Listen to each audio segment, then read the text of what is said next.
আমরা যাই। শুধু তাই নয়, আমার যুবক ছেলেদের মানুষেরা আমার গেঞ্জির বুকের মধ্যে আমার মুক্তি দেখা আছে, আমার কাপড়ের মধ্যে, আমার সাদের মধ্যে বাংলাদেশে সব চাইতে বড় বড় ওই যে কোম্পানি অথবা ভালো মানের কাপড়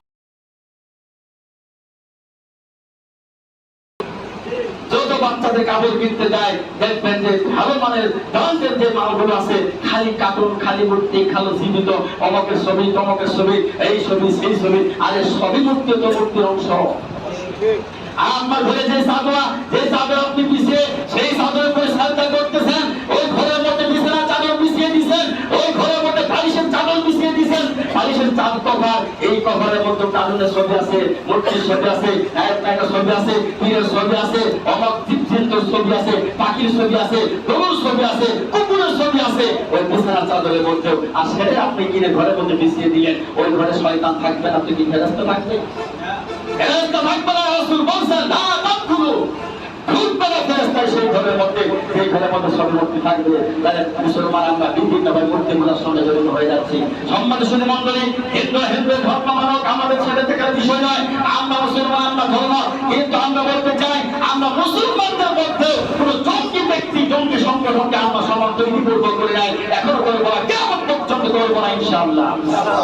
সেই হিন্দুত্ববাদী উগ্রপন্থী যে জঙ্গি সংগঠন ইসলাম, এর ইতিহাস আপনারা শুনেছেন। 1966 সালে 13 জুলাই মৃত্যু হয়েছে। ইতিহাস আমি বলতে যাচ্ছি না। এই ইসলাম আমাদের মা বোনদের ইজ্জত সম্মান নষ্ট করে দিচ্ছে, ধর্ষণ করতেছে।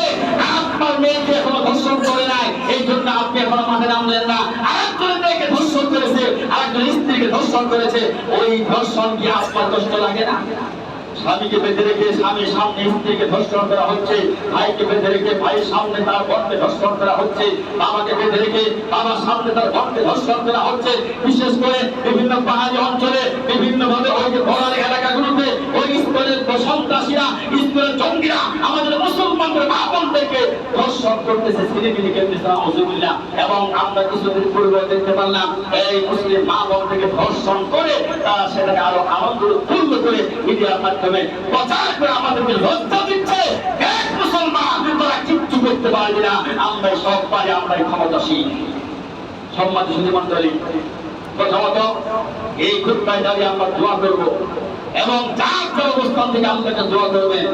এবং বাংলাদেশ সরকার বর্তমানে দায়িত্ব আছে, তাদের কাছে আমাদের চূড়ান্ত দাবি আছে এবং থাকবে যাদের অবস্থান থেকে এই বাংলাদেশের মুসলমান রাষ্ট্র, মুসলিম রাষ্ট্র থেকে ইসলামকে অবশ্যই অবশ্যই অবশ্যই অবশ্যই নিষিদ্ধ ঘোষণা করতে হবে ইনশাআল্লাহ।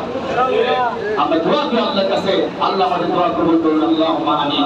সম্মানিত সুধী মণ্ডলী, তারই ধারাবাহিকতায় আজকে বাদ আসর এই বাদরা মৌজার মসজিদে আসরের সালাত 3:30টায়। এই আসর সালাতের পরে আপনাদের এই